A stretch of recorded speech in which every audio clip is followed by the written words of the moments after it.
Well, good morning, Meeting House. It is really nice to be with you. My name's Dave Downey. I am one of the pastors at our Dillsburg campus, and it's a privilege of mine to be teaching here in our Carlisle venue. I've got a lot of ground to cover this morning, so I am just going to dive right in with this timeline that Pastor James put together a couple of weeks ago. He was trying to orient us to where we were in the biblical story. We believe that this is a library filled with a bunch of different books written from across different time periods by different authors. But what it's doing is it's telling a very cohesive and unified story that brings us to Jesus as the climax of that story. And so we're tracking it in the middle of the Old Testament right now. Pastor Zach was talking about King Saul and King David and moving into this point in Israel's history where now there are kings, there's a monarchy established, they're now settled in the land. And so I'm going to pick up looking at the story of Solomon this morning. And there's going to be loads of extremely relevant, important stuff for us today in terms of our own discipleship to Jesus right here in the 21st century. So King David, he's on his deathbed, the end is near, and there's this race that's happening between a few of David's sons to be able to claim the throne. And this story is told in the beginning of 1 Kings, and it's complicated. I'm not going to spend a whole lot of time in that part of the story, but it's bloody, it's tension-filled, it's complicated. But once all of the dust settles, we have Solomon taking over the throne. And at the end of chapter 2, we read, and Solomon's throne was firmly established. So he is in this role now. And now the author of the Solomon story is going to weave together a really interesting narrative. At least for me, when I grew up, learning the Bible and so forth, if I was doing word association, I would hear Solomon, and the first thing that I would think would be what? Probably wisdom, right? Wise Solomon. And it was a fairly simple narrative for me at that stage of my life. But as we read through the story, it's really tension-filled and complex. The author is weaving together two different strands and themes of the story. On the one hand, we will meet wise Solomon. But on the other hand, we will meet foolish Solomon. In many ways, this story ends in failure and tragedy. And so what I want to do in the first half of the message here is just track both sides of that coin, the theme of wise Solomon and the theme of foolish Solomon. Then we're going to pull back and process, what does this mean for us? What can we pull from this in our own following of Jesus? So let's first start on a positive note. Let's track the wise Solomon and some of the high points in his life. So it starts off incredibly well. I'm in 1 Kings 3, and Solomon is going to be faced with this situation that a lot of us would love to have, and that is God showing up and asking, what would you like? I will give you anything that you desire. And so this is the place that he finds himself in. I'm in 1 Kings 3, verses 5 to 14. That night the Lord appeared to Solomon in a dream, and God said, "What do you want? Ask, and I will give it to you." Solomon replied, "You showed great and faithful love to your servant, my father David, because he was honest and true and faithful to you. And you have continued to show this great faithful love to him today by giving him a son to sit on his throne," referring to himself. "Now, O Lord my God, you have made me king instead of my father David." But note the humility that happens here, where Solomon begins his kingship in this place of humility. "But I am like a little child who doesn't know his way. And here I am in the midst of your own chosen people, a nation so great and numerous they cannot be counted. Give me an understanding heart so that I can govern your people well and know the difference between right and wrong. So here the author is wanting us to actually think back to Adam in the garden. This is now Solomon presented as this new Adam that is choosing to pull his hand back from the tree of knowledge of good and evil, of defining right and wrong on his own, and instead is wanting to choose from the tree of life. It's this incredible moment of humility and a desire to be connected to God, to be dependent upon God. He goes on to say, "For who by himself is able to govern this great people of yours?" The Lord was pleased that Solomon had asked for wisdom, so God replied, "Because you've asked for wisdom in governing my people with justice and have not asked for a long life or wealth or the death of your enemies, I will give you what you have asked for. I will give you a wise and understanding heart such as no one else has ever had or ever will have. And I will also give you what you did not ask for, riches and fame. No other king in all the world will be compared to you for the rest of your life. And if you follow me and obey my decrees and my commands as your father David did, I will give you a long life." So an incredible start to Solomon's journey as king, humble, dependent upon God, seeking out the tree of life, wanting God to define right and wrong in his mind and his heart. And right after this moment, we encounter an interesting story. It may be familiar to some of you, where two women come to Solomon to settle a dispute. These two women each had an infant, and they lived in the same household. And overnight, one of the infants passed away, and the mother of the child who died in the middle of the night swapped babies. And so the other mom woke up and realized that the child was dead. But when she took a closer look, she was convinced that it wasn't her child. And so these women are before Solomon, and they're stating their side of the story. And so what Solomon does is he actually calls for a sword, and he says, let's split the baby in two, and each of the moms can have one half of the child. For one of the women, she was okay with that plan. And the other one, just this visceral emotional response crying, "No, just let the other woman take the child. I can't bear to see the suffering of this child." And in that moment, Solomon knew who the mother actually was, right? So we see this wisdom on display, and stories like that give him notoriety and fame regarding his wisdom. On the positive side, Solomon also was responsible for the construction of the temple. So we've tracked Israel's story. They had this tabernacle, which was this portable tent that they took with them through the wilderness, this space for God's presence, connecting and communing with God. And now they're in the land, they're settling down, and it's King Solomon who has his sights set on building a permanent structure, a permanent home for God's presence in their midst. So in 1 Kings 5, verse 3, this is Solomon writing a letter to another king in the same general area. And Solomon writes, "You know that my father David was not able to build a temple to honor the name of the Lord his God, because of the many wars waged against him by surrounding nations. He could not build until the Lord gave him victory over his enemies. But now the Lord my God has given me peace on every side." So notice, still attributing the context that he's in of peace and prosperity to the work of God, to the presence of God. "God has given me peace on every side. I have no enemies, and all is well. So I am planning to build a temple to honor the name of the Lord my God, just as he had instructed my father David. For the Lord had told him, 'Your son, whom I will place on the throne, will build the temple to honor my name.'"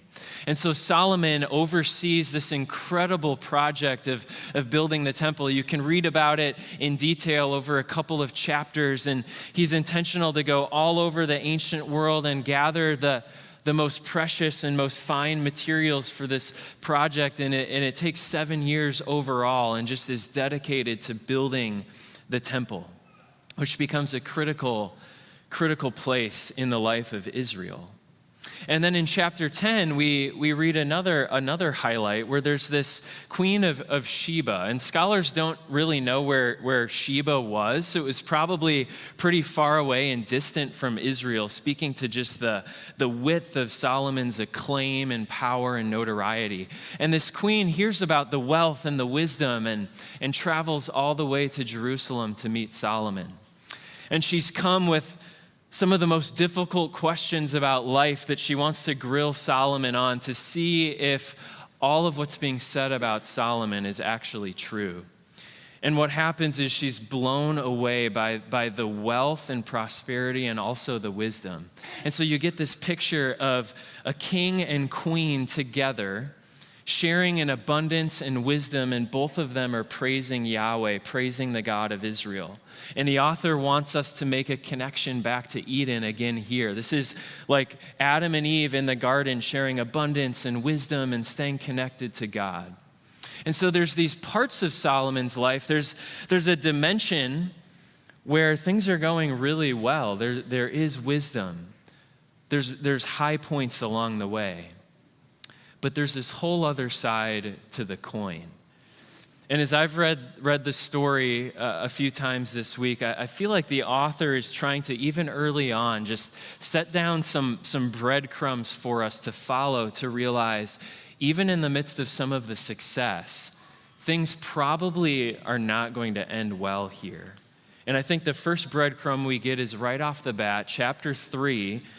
Just kind of can breeze by it. It's one verse, but we learn that Solomon married Pharaoh's daughter.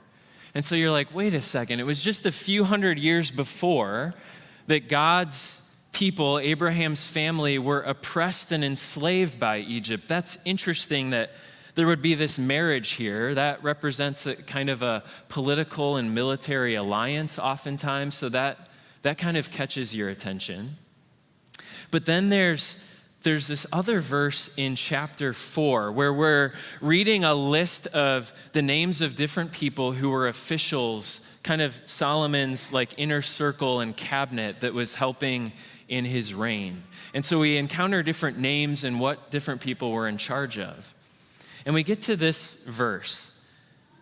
Adoniram, son of Abda, was in charge of forced labor. And so you're like, okay, that's interesting. Again, like this group of people used to be enslaved. God liberated them from slavery. They were called to remember what it was like under the grip of Pharaoh, right? So that they would welcome the foreigner and the stranger in the land. And wait, there's a forced labor going on. And then in chapter 5, a little bit later, we read of this again. We get a glimpse into it in verse 13. Then King Solomon conscripted a labor force of 30,000 men from all over Israel. He sent them to Lebanon in shifts, 10,000 every month, so that each man would be 1 month in Lebanon and 2 months at home. And then again, this individual in charge of that is mentioned. And so you start to see little cracks in the foundation. What's this about? And actually, the Hebrew word that's translated forced labor, the word with the English letters mas, that Hebrew word sitting behind it, the other time we encounter that word is in Exodus 1, which is really interesting, describing Israel's state in Egypt under oppression and slavery under Pharaoh. So it's the same exact word in Exodus 1 that's being used by the author here to talk about the forced labor under Solomon's reign. But to really get a sense of some of the failure that's about to happen and how these little cracks in the foundation are going to blow open, we need to look at a passage that Zach had up for us last week. We need to look at that again. Because in Deuteronomy 17, this is several hundred years earlier in the story of Israel, they're in the wilderness, and Moses is leading God's people and is looking ahead to a time where they will settle in the land and predicts that Israel will want a king. And so there's a communication of the expectations of a king and the way that they should rule. We looked at this last week to reflect on David. I want this up again this morning to reflect on Solomon. So here's some of the expectations that are laid out. The king must not build up a large stable of horses for himself or send his people to Egypt to buy horses. For the Lord has told you, you must never return to Egypt. The king must not take many wives for himself because they will turn his heart away from the Lord. And he must not accumulate large amounts of wealth in silver and gold for himself. Okay, so here is the criteria. 3 big things: no big stash of horses, and they specifically emphasize Egypt, which seems kind of random, but keep in mind at this time, like horses would have been like the planes and the tanks of the time militarily. So don't accumulate all of that in partnership with a civilization, an empire like Egypt and what they stand for. And then 2, no hoarding of silver and gold, and then no foreign wives, because they will lead your heart away from Yahweh towards the other gods in and around the ancient Near East. So let's walk through this. Let's see how he does. Maybe he's going to get like one of these wrong, but 2 out of 3, he'll barely get a passing grade. Let's see how this goes. So no stash of horses. This is in chapter 10, so the author is wrapping up the Solomon story, and all of these verses we're going to encounter come towards the end of the narrative. So 1 Kings chapter 10, verse 26. Solomon built up a huge force of chariots and horses. He had 1,400 chariots and 12,000 horses. He stationed some of them in the chariot cities and some near him in Jerusalem. And then in verse 28, Solomon's horses were imported from Egypt. So it's down to the very detail of they were from Egypt. And anyone that knows the history, knows Deuteronomy, there are red flags here all over the place. That this is a direct place of disobedience. This is part of why I trust the Bible and the story that it's telling, because the characters are dealt with honestly. Their failure is not brushed over. It is right here. Okay, so secondly, no hoarding silver or gold. How does that go? Chapter 10, verse 14. Each year, Solomon received about 25 tons of gold. Do we think that we can categorize that as maybe a little bit excessive? Maybe some accumulation, some hoarding of gold? This did not include the additional revenue he received from merchants and traders, all the kings of Arabia, the governors of the land. King Solomon made 200 large shields of hammered gold, each weighing more than 15 pounds. And then on with these other things done with this gold. He had so much, he had no clue what to do with it. Let's make shields that weigh 15 pounds that are completely worthless on the battlefield just to do something with it and to show off all that we have. So 0 for 2. And then the third one, no foreign wives. Chapter 11, verse 1. Now King Solomon loved many foreign women. Besides Pharaoh's daughter, he married women from Moab, Ammon, Edom, Sidon, and among the Hittites. The Lord had clearly instructed the people of Israel, you must not marry them because they will turn your hearts to other gods.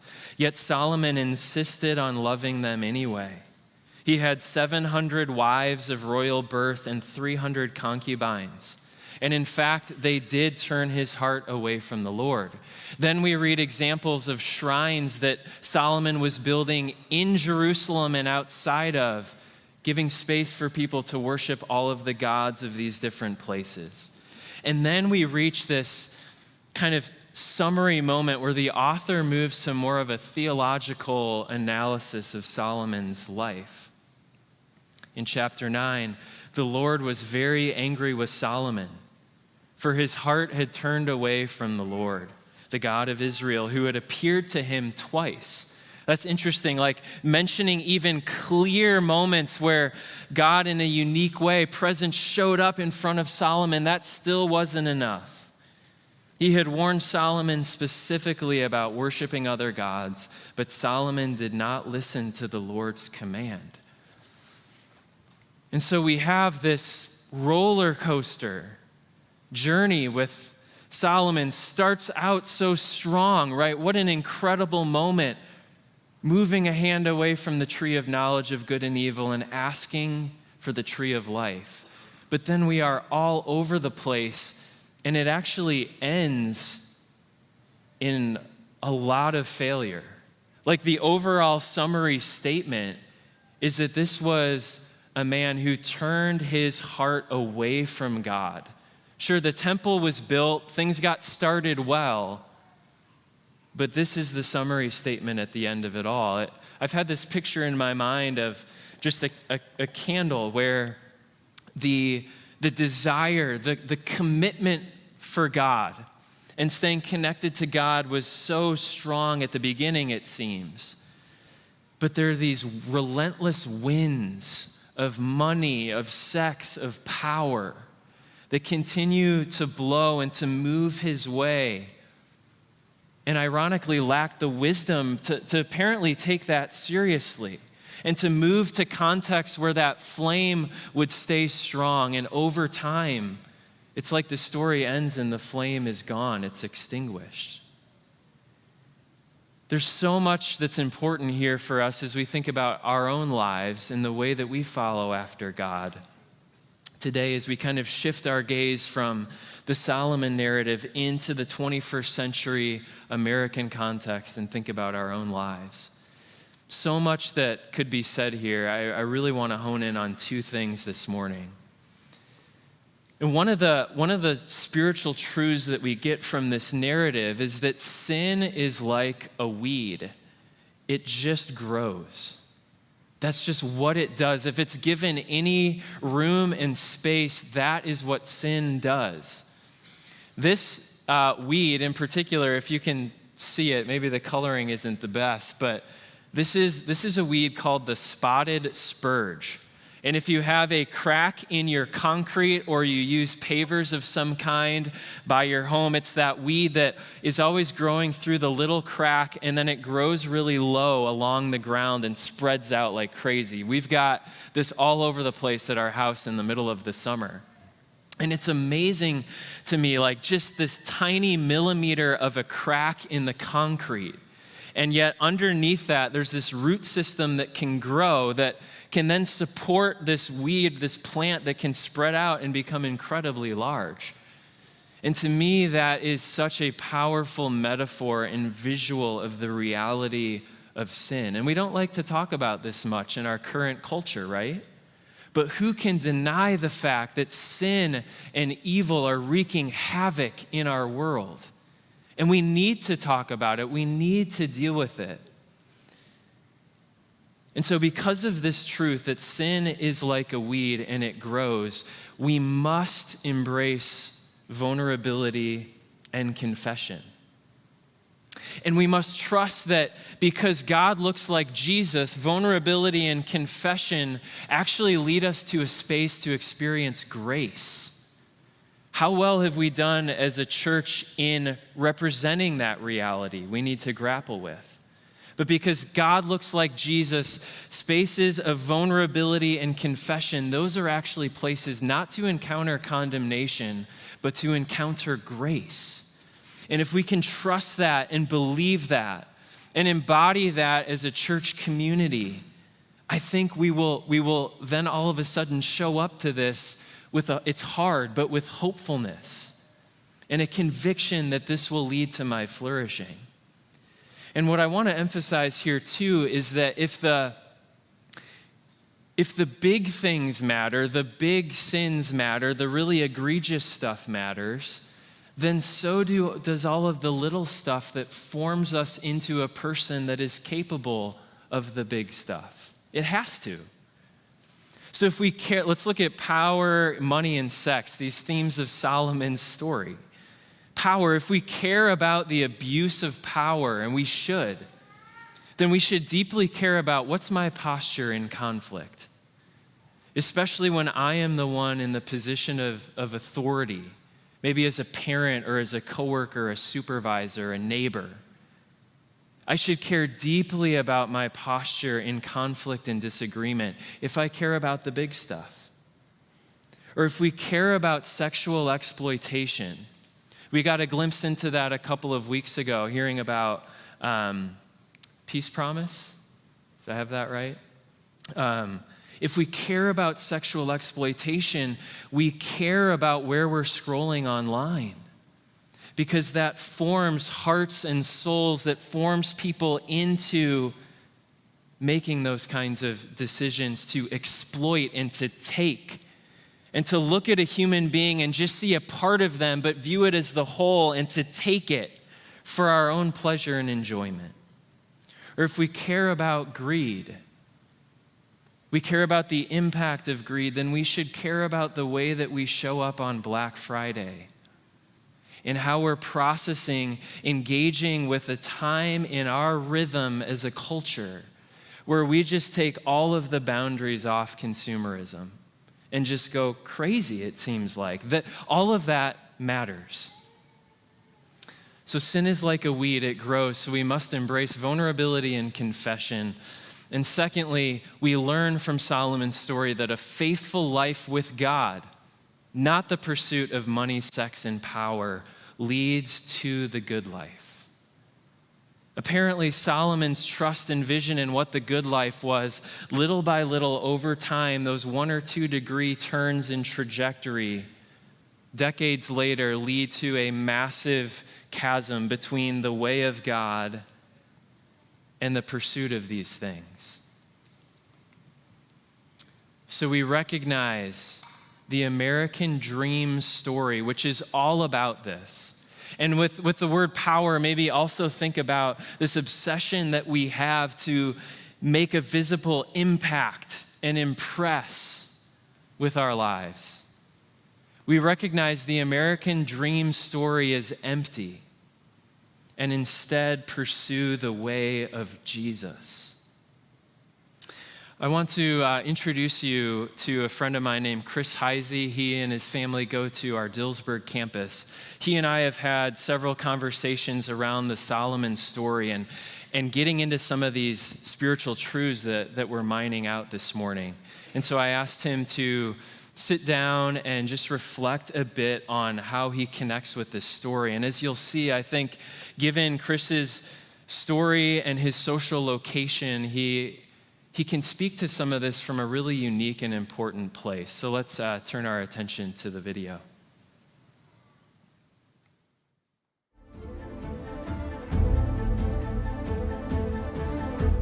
My name's Chris Heisey. I grew up idolizing baseball players, wanting to become a professional baseball player. I thought if I would make it to the major leagues, which was my dream from the time I was 5 years old. I watched baseball on television. I thought if I'd reach that, make money, people knew who I was, that would solve a lot of life's problems. As I grew further along in my college baseball journey, I started getting some interest from some professional teams, and then it became a reality again, and I was like, man, if I could just reach the pinnacle of my profession in baseball. And when I finally got there and then worked my way through the minor leagues and put all my effort and strength into it, I played 8 years in the major leagues, was able to make millions of dollars. People knew who I was. Got to watch myself on ESPN. Killed by Heisey, and the Reds go back up in front again. It's a 5-3 game. At the end of that, you think that reaching that level of success will bring some level of satisfaction and peace and joy to your life, but in reality, it's a lonely place to be if you don't have friends and if you don't have God at the center of your life. And I lost my dad to Lou Gehrig's disease at 22 years old. And actually, the reality of that moment didn't hit me until I was 30. I was laying in my bed in Cincinnati, Ohio. I had this clear death, just the idea of death and the finality of death hit me like a ton of bricks, and I thought, man, my dad died at 49 years old, and the reality just, man, it like stopped me in my tracks, and that led me down a road of some pretty dark times, depression, just trying to take control of life, that would satisfy me, and that maybe would cover some of these demons that I was facing, and it didn't do it at all. I ended up retiring at 33 years old, feeling pretty down. My wife Lisa would tell you that I went through some pretty, depressed times. So thinking about the life of Solomon, what I've realized is that trying to do it on my own is never going to be enough. God gave us other people to His greatest commandments are love the Lord your God with all your heart, soul, mind, and strength, and love your neighbor as yourself. And what I've found is isolation leads to death, it leads to sin, it leads to a lot of bad things, but getting out of yourself, being vulnerable, being open when sharing with other people your struggles, being vulnerable to let people know that they're not alone in their journey and that we can do this thing together has given me a lot of life. I constantly meet with people, have conversations every day. And so what I count my career as is a way that people do listen to me, because being a sports star in our country means something. So I use it as a platform to just preach the gospel, not to try to get anything from it from my own selfish standpoint, because I know that people's approval doesn't get us anything. I'm just reminding myself of what actually sustains us in this life, and that's Jesus Christ and the hope that we have in him. We all came into the world with nothing, and you have to face the fact that you're going to die someday, and that you can't take there's no amount of money that can save you from death, and without Jesus, there's no hope. And then I have people remind me of that. I make phone calls to good friends who, this morning, I had a conversation with a good friend who reminded me that I am enough, that I am chosen, and that I matter, and that God is there for me always, and I don't have to try to do anything to earn that, which is pretty powerful. Trying to seek the approval of man leaves you empty. God already approves of you, and just resting in that is, that's where I find my joy.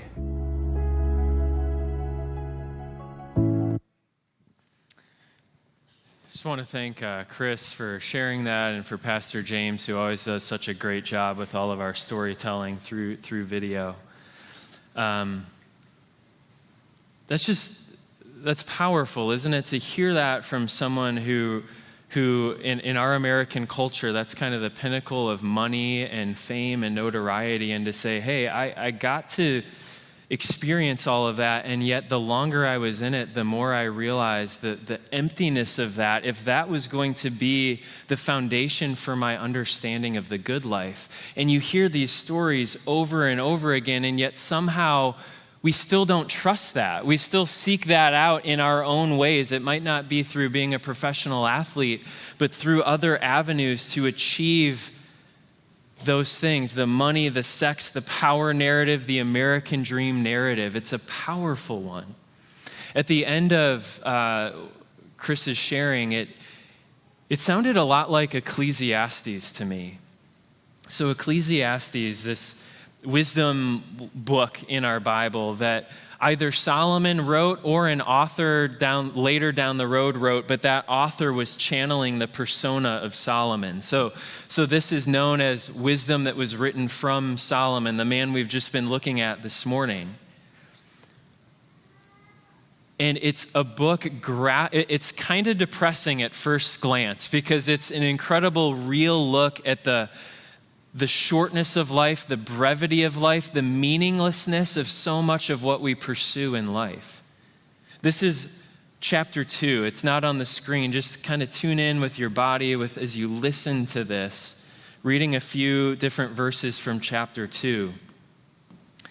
I said to myself, come on, let's try pleasure. Let's look at the good things in life. But I found that this too was meaningless. I also tried to find meaning by building huge homes for myself and by planting beautiful vineyards. I made gardens and parks, filling them with all kinds of fruit trees.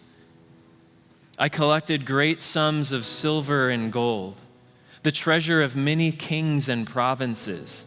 I hired wonderful singers, both men and women, and had many beautiful concubines. I had everything a man could desire.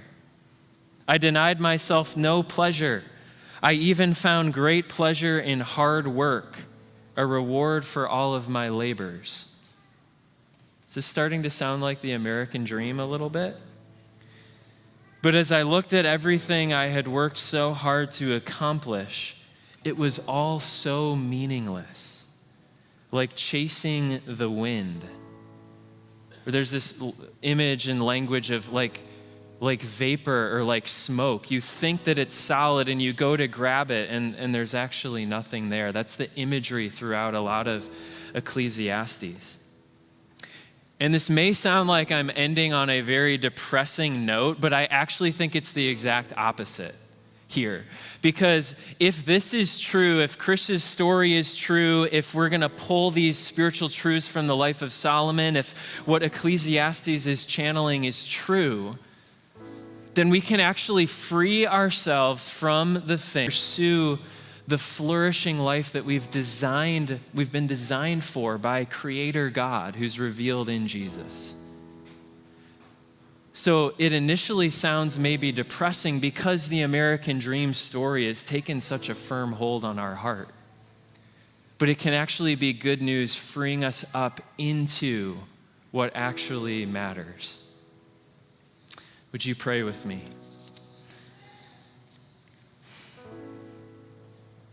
Jesus, your life teaches us what really matters.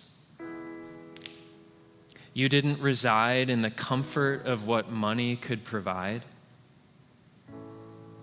Instead, love put you on the move and you had nowhere to lay your head. You lived a flourishing life. And you were single, confronting us with the idols of romantic and sexual love. In the wilderness, you were offered all of the kingdoms of this world, and you rejected that kind of power. We, like Solomon, are quick to forget. We lose our way easily. Give us the strength to confess our sin so that we can experience grace. Thank you that grace and forgiveness are the bedrock of our faith. Hope the American dream story lose its attractiveness in our heart. Increase our appetite for your way of love. Amen.